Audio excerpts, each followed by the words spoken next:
What is going on, guys? Hope you guys are having a fantastic day. It's currently Sunday, so figured, I'm home, I'll make a video of the build breakdown of the JRP Shop Car and kind of tell you guys, what we have going on with the engine, everything else that's involved with it. And yeah, just give you guys a full overview because I've had a lot of people ask me about the build setup, what ECU I'm running and all that good stuff. So I figured, why not just make a video and just give you guys all the information you guys have been asking for. So yeah, let's get right into it. So basically, it's a 4G63 block. So it's, it's still the block that came from the factory. It's bored 20 over. It's using our 85.5 millimeter, essentially 20 over JRP spec diamond pistons. So these pistons have horizontal gas ports, which increase your dynamic compression. So basically, the more boost you have on top of the piston, so essentially when the flame front's traveling, the more boost you have on top of the top ring, it pushes out the top ring against the cylinder and makes it seal better. So it decreases your blow by, because we all know that these cars are pretty much notorious for having a lot of blow-by issues. So the horizontal gas ports, or even vertical gas ports for that matter, they're great for increasing dynamic compression. The reason the JRP spec pistons don't have the vertical gas ports, which are obviously drilled from the top instead of horizontally being drilled, is because there's a lot of carbon buildup that happens on pump E85 and pump gas, which my car doesn't see any of that. It's purely run on Ignite Race E90, which I'll talk about more in a bit. But for the average JRP build that we do, the Savage packages and the Slaughter packages that we do, we know that the client's gonna want to run on pump E85 and sometimes even pump gas. So we do the horizontal gas ports, and it works out pretty phenomenal. They are an NPR ring pack, from Diamond. This one has a AP steel top ring. So the rings are total seal on this specific piston. So the Slaughter packages that we build, which is this engine, get the total seal ring packs that have the AP top steel ring, which is 0.2 millimeters thicker. So it doesn't, increase drag a little bit on the cylinders and robs a little bit of horsepower. But what it does is it reduces blow by and all that bad stuff. So like I said, it is a factory block. It is O-ringed, so we have stainless steel O-rings on the actual block. Very minor protrusion. We're on our proprietary protrusion, and we use a Cometic MLS head gasket to seal it up. The reason we go to a Cometic instead of an OEM head gasket is because we use 1/2-inch head studs. My motor is actually using the Boost and Performance 1/2-inch L19 head studs. So the Cometic gasket actually is pre-drilled for those head studs. Now, here's the thing, guys. You guys don't want to, take a drill and try to, drill a head gasket, because oftentimes what will happen is whenever you drill it, you'll get some spots that will kind of bend and basically distort the gasket. So whenever you put the gasket on, you put the head on and torque it down, you have high spots on there, and that can potentially lead to coolant issues, coolant being pushed in the cylinder and stuff like that. So we eliminate all that with going with the Cometic MLS. Now, I'm not a huge fan of the Cometic stuff, but the fact that we're running O-rings, that dramatically increases the cylinder seal essentially around the combustion chamber. So it is a half-filled block, so we have half of the cylinder filled with concrete and the coolant jackets. I still drive this around all the time. No overheating issues whatsoever. Granted, I do have a half radiator that's made by CSF. Great radiators, great intercooler cores as well. But yeah, it's a half-filled block. I am using the Vader 156 millimeter aluminum rods, so it is a long rod motor. It's still an 88 millimeter crankshaft, so it's a stock stroke. However, I am using a Cali's billet 88 millimeter crankshaft, which is cryo treated and nitrided, so it's a very, very strong crankshaft. And guys, really the reason that we fill the block with concrete is to reduce flex whenever you're making 250 plus horsepower per cylinder. It keeps your bearing clearances on the main bearings pretty straight, and it also reduces harmonics on the bottom end. So it's kind of a good idea, anything over 900 wheel horsepower in my opinion, and we kind of push that on the builds. Like I said, anything over 900 horsepower. And if you're doing a full drag setup, then we push the full fill, which obviously reduces thermal efficiency a lot, because most of the heat that's generated by the combustion pressure happens at the top of the cylinder. So if you do a half fill, you're still not really you know, taking away that much cooling efficiency from the engine, as opposed to a full fill, when, you know, there's really no coolant going through the block at all. And like I said, most of the heat happens at the, you know, around top that center mark, so upper portion of the cylinder. So if you do a full fill, you do kind of have to keep in mind that you are going to have to cool it down efficiently, you know, maybe put some oil cooler fans or something like that. And if you have a standalone ECU, have them kick on, you know, stuff like that. But it is a half fill motor. Like I said, I drive this thing on the street all the time. So let's go to the head. So it's a JRP spec port polished head, so it's hand ported by me at the shop, reworked combustion chambers and polished combustion chambers. So we do the polishing of the combustion chambers because you know, the factory head has a lot of porosity and a lot of sharp edges, so we take all that stuff out and we literally polish it. And what that does is basically reduces the chances of detonation. So you reduce, you know, the porosity can, you know, cause hot spots, especially the sharp edges, they can cause hot spots. So when we take that down and we smooth it out, you know, makes it a lot more efficient in that way. So, you know, stuff like knock, detonation are less likely to occur. Now, obviously, when you're running ethanol or methanol or, you know, high grades, high octane fuels like that, you don't necessarily have to worry about that stuff. But we always like to do that for our clients. And really, this is the same spec head that you would get if you were doing a Savage package or a Slaughter package. The only difference is that the Slaughter package has 1/2-inch head studs and aluminum rods and a billet crankshaft. Anyway, so aside from that, we are running Frera plus 1mm valves on both the intake and the exhaust. I do have Calfor 288 camshafts still on the hydraulic lifters, so they're not solid lifters. I'm using the Kigley race only valve springs, which have a seat pressure of 131 pounds without having to shim it. So that's what I'm currently running.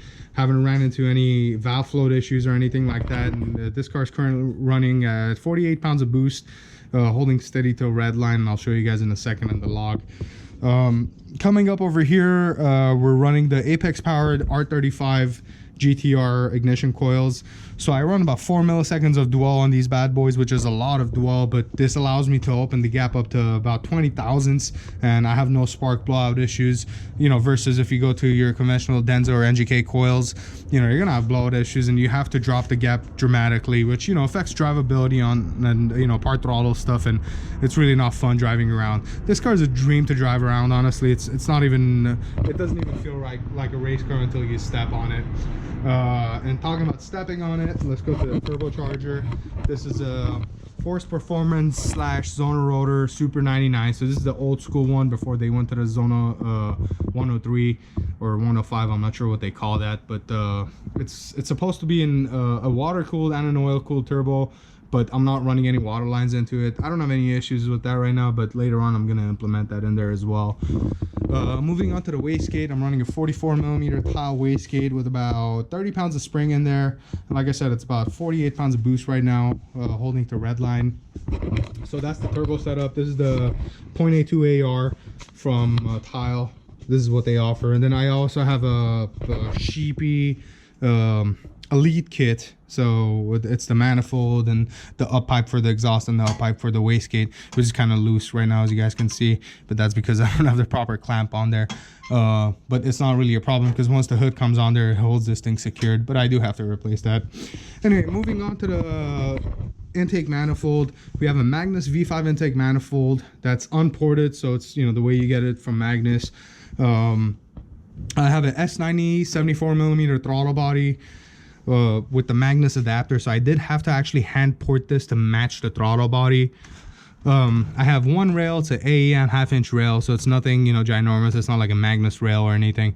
I have just regular 2000cc ID injectors, injector dynamic 2000cc injectors. I have a Aeromotive fuel filter with a 10 micron microglass filter element in there, and I have a -8 feed and a -6 return going back. That's the -6 return. This is the ethanol content analyzer. So this is just the ethanol sensor. I'm not running flex fuel currently, but this is just for my gate, so I can kind of see, you know, what my ethanol content is from batch to batch, essentially, because I get E90 and I put E90 on in this car. Moving on to the fuel pumps, I am using the Bulletproof Racing double pumper from our good friend Alexi. Basically, it's a twin 525 billet double pumper, twin 525 Walbros. We always implement this circuit breaker. It's a 50 amp circuit breaker. Both pumps on hardwired, they will draw about 40 to 45 amps of current. So we have this 50 amp breaker in case something happens. It can, you know, just shut off the fuel completely. So with that said, what else? Let's see. I have a 3-inch upper intercooler piping from ETS, standard top blow-off valve with a 9-pound spring in there. I already talked about the radiator. I have polyurethane torque solution mounts all around, except from the cross member. That's a Busher cross member with a solid mount, so there's really no mount over there. So it's kind of harsh as far as, you know, vibrations and stuff go, but definitely in a car like this, that's, you know, on a motor like this that's making a lot of power, you kind of want that. Moving on to the ventilation system, I have a STM catch can that's custom. It's essentially a JRP spec catch can, I like to call it, because we run 3-10s from the valve cover, and then we run a -6 usually when we deal with RSs or, you know, cars that don't have ACD. This is not an RS, but I don't have ACD, I removed it, and this will usually go to the balance shaft inspection port. I just don't have it hooked up yet. I don't really have any crankcase pressure issues. I mean, at 48 pounds revving this thing to 10 grand, I don't even pop the dipstick, so, you know, I don't really need to hook that up, but it is kind of venting, so I am gonna hook that up eventually. Aside from that, let's see, I have some cosmetic stuff from STM. I have a fuel lab pressure regulator, fuel pressure regulator. Base pressure is currently at about 65 pounds. You know, stock Mitsubishi Evo 9 timing belt.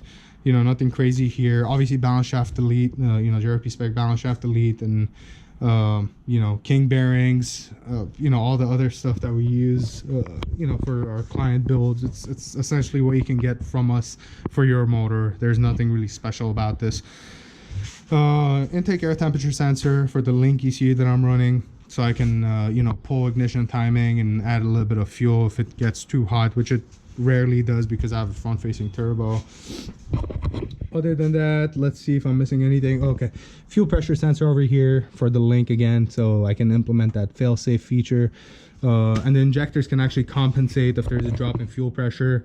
And I also have AFR safeties set up in there because I do have a wideband that goes straight to the ECU, so the ECU can see what the air-fuel ratio is. And I have a table in there that, you know, if at any given point in high boost operation, if it goes anything past 13.5 AFR on even E90, it'll cut you know, fuel and ignition completely, so it'll drop revs, essentially shut down the engine. I'm running a 3-port Grimspeed boost controller, just routed the regular way, so I'm just, you know, going to the bottom of the wastegate just like you would on any other car. Nothing special here. Later on, if I do decide to, you know, mix my E90 with like VP import or something, like, you know, if I go to a twin rail setup with 8 injectors, I can hook up the top port and run a lot more boost. But as of right now, I'm kind of maxed out on the fuel setup, so I can't really increase boost that much. So yeah, that's that. I do have an ETS 5-inch front mount intercooler. We did have to trim the bumper, as you guys can see, quite a bit.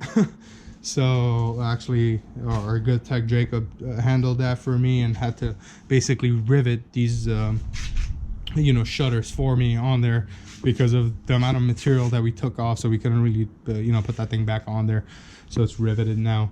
But yeah, like I said, -8 feet, -6 return. Let's see, I have a completely stock drivetrain as far as transmission, transfer case, and rear differential go. There's literally nothing special about it. It has 114,000 miles. You know, it's been on the car since I got it. So it's on a stock transmission. I am running a Quartermaster twin disc race clutch So essentially this thing is rated for 800 foot-pounds of flywheel torque, which you know, I don't think we're anywhere near that. I mean, we are kind of getting close to that, but you know, I don't have any slipping issues. And this clutch, I've been using it for about 4,000 miles, and I've gone through 2 or 3 motor setups with that clutch, and I've had no issues with it. So it's a great clutch. You just need to put a, you know, clutch stop on there to basically avoid it from overextending and over pulling the pressure plate. But aside from that, it's a great clutch. I don't launch the car, guys, so I don't really do any dig races, just because everything's stock. Honestly, it's not that I'm afraid to do it, it's just I don't want to break anything. And as you guys that have built Evos know, you know, it costs a lot to build one of these, so I don't really want to do that right now. I can do roll races all I want. The car is, you know, perfectly fine. First gear, second gear, third gear, fourth gear, even fifth gear pulls. It gets pretty scary after fourth gear, but yeah, aside from that, you know, I do have ABS. I still have my brake booster, so I haven't taken anything out. So it's a full weight car. Has a full interior, as you guys can see. The boost gauge, AFR gauge, oil pressure, fuel pressure gauge, oil pressure gauge, and ethanol content. Stock interior, as you guys can see. I recently just installed a short shifter with solid bushings on there. Again, full interior. You know, I have my back seat on there, seat belts and everything. Even the seat belts are stock. So moving on to the tires, I have Mickey Thompson ET Street SS tires. They're 275 40 17 tires, and you guys can see I have some rubbing going on there. 275, that's kind of on the verge of, you know, having to modify some of this stuff. But great tires, almost no wheel spin. You know, if it's super cold, you know, I will get some wheel spin in first and second gear, but from third gear it just head hooks and goes. I do have a Moroso pan. So that's the AMS/Moroso pan, which holds about 1.5 quarts more oil. So I put about 6.5 quarts of oil in here. As far as the oil goes, I only run the precision HPL stuff that we have at the shop. So we're really big believers in that oil. It's 2050. It's a full synthetic oil. A lot of zinc additives, a lot of phosphorus additives, and their own proprietary additives that they put in there. Let's see if I'm missing anything as far as the engine bay goes. I think that's about it. I was gonna implement a coolant pressure fail-safe, but I'm nowhere near, you know, the ignition timing and boost that this engine's capable of, so I'm not even bothering with that at this point, to be honest with you guys. Stock axles. Yeah, that's pretty much it. Let's just take a quick look at the engine control unit. So basically I'm running a Link G4 ECU. The Link G4 allows me to do AFR failsafe, oil pressure failsafe, fuel pressure failsafe, and really anything else that you can really think of. You know, there are inputs that you can wire in, you know, both the digital and analog inputs. One of the analog inputs that I'm using is the lambda, so the air fuel ratio. I'm still not using it on a CAN bus, but it's working out perfectly for me. As far as timing goes, I have nothing to hide. I built this car by myself and I tuned this car by myself. I have nothing to hide. So by 10,000 RPM, I'm running about 13.9 degrees of ignition timing, and I literally yesterday I just added timing here. It used to be like 11.8, so I just gave it 2 more degrees of timing because I know it's like super safe. And engine protection, like I said, I am running the AFR failsafe over here. So if at any point it dips below 0.85 lambda, which is about 12.5 AFR, yeah, the 12.5 AFR. So for instance, if it gets close to 0.9 lambda, which is 13.5 AFR, it'll cut engine power completely, so it'll drop to 2000 RPM. So, you know, essentially shutting the engine off if you think about it. As far as boost goes, like I said, I'm at 48 pounds of boost currently. The wastegate's maxed out. I am aiming for higher than 48 pounds, but the wastegate's just not doing it. So the Link allows you to do closed loop boost control, and you can do your own PID, proportional, integral, and derivative terms. PID system, just like any other closed loop system. So what that means is you can control boost very finely, and you know that takes a lot of trial and error, either on the dyno or on the street. In my case, it was on the dyno. But basically at this point, the amount of wastegate that I have in there, the amount of wastegate spring I have in there really is limiting me to how much boost I can run, which is kind of not a bad thing, because at the same time I'm kind of running out of fuel. But I'll show you guys that in a second here. But I was doing a log yesterday. I have about 68.5% wastegate, base wastegate duty cycle, and then on top of that you have the PID term that basically comes into play and you know, sees the boost and sees you know, your target and says, hey, we need to add boost, or we need to subtract boost. So it was adding about 5%, but it was still holding only 48 pounds of boost, so it wasn't reaching my target of 52 pounds of boost. So I do have to hook up the top point, but at the same time I'm kind of on the verge of the fuel system, which I'll show you guys in a minute, and that's kind of what I want to talk about right now. So let's look at a link log real quick. I just want to give you guys an idea of everything really that's going on with this car. So this was a third gear pull, so this was a second and third gear pull. You guys see those you know, red mountain looking things? That's second gear, that's third gear. So if we look at third gear, we can see that if we close up on it, we can see that over here we're at 8,000 RPM and we are at 46 pounds of boost, and you know, super conservative timing still. But if you look by red line, which is gonna take a second for me to get to because I have it super zoomed in. Let me see if I can give you guys an example of what I'm talking about here. So if you guys look over here, I'm at about, damn it, 95% injector duty cycle. Now, if we look at the other third gear pull that I did, I actually went higher than that. So I was at 100% injector duty cycle, which means the injector is static at that point, and I think it actually goes a little bit higher, 101%. So obviously that 1% is not going to play any role in this. Obviously anything above 100% is impossible. So essentially what that is, that's the ECU trying to add fuel to meet the target that you have on the fuel table. And now if we look at the lambda, we're at 0.709 lambda, which is about 10.3 AFR, so it's super rich on E90. So I did make some adjustments. Unfortunately I don't have any logs of today, but I was able to decrease that injector duty cycle to about 92-93%. but again guys, 92-93%, you're still on the verge of the fuel system. So I either need to bump up my base fuel pressure, or I need to go to twin rail setup, or mix my E90 with something else, such as VP import, MS109, or you know, something like that, something that will actually have less ethanol and will bring the ethanol content down while still maintaining a high octane level, so I can, you know, still run the same ignition timing and boost that I was running, even more boost essentially, because really that's what I'm trying to do. The more boost I run, the higher fuel demand and the more injector pulse width it demands, and the more injector duty cycle it gets. So yeah guys, that's pretty much it. It's actually and also I do have knock, full knock sensor, full knock monitoring, I should say, enabled on this car. So if it does knock at any point, I can see it. Obviously on E90, with the amount of ignition timing that I have at peak torque and by red line, there is no knock, and I always keep an eye out for it, but it's super safe for what it is.